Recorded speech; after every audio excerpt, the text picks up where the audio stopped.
Hey friends, welcome back to the channel. I read this book, So Good They Can't Ignore You by Cal Newport way back in 2016 while I was still a medical student, and it pretty significantly impacted what I decided to do with my career. And so in this episode of Book Club, which is the ongoing series where we distill and discuss highlights and summaries from some of my favorite books, I'm going to share the 4 key rules, the 4 key points from the book that really resonated with me. If you're anything like me and you're also on this quest to find work and a career and stuff that actually fulfills you and that you actually enjoy, then hopefully some of these insights will be useful. Key point number 1, don't follow your passion. Now, our friend Cal opens his book by basically arguing, fairly compellingly, I think, that following your passion is really bad advice. There's this classic thing of like, do what you love and you'll never have to work a day in your life, follow your passion, all of that kind of stuff. But it's not really true. Like, it's not really the way that you find meaningful work that you actually enjoy.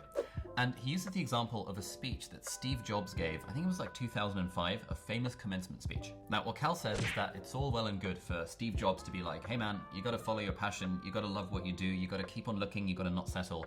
But that's not what Steve Jobs actually did. Apparently, back in the day when he was in his early 20s, he was super into Zen Buddhism. So had he followed his passion, he would have become some kind of Buddhist monk, but he didn't follow his passion. Instead, he took these sort of winding, circuitous steps in his career. He got really good at the thing that he was trying to do with his career, and he eventually found something that he really enjoyed, but he found it by virtue of being really good at the thing, rather than it being a pre-existing passion. And that's really the whole concept throughout the book, and that's why it's called So Good They Can't Ignore You, because this whole model is that if you become so good that they can't ignore you, then you will find a career or a job that you love.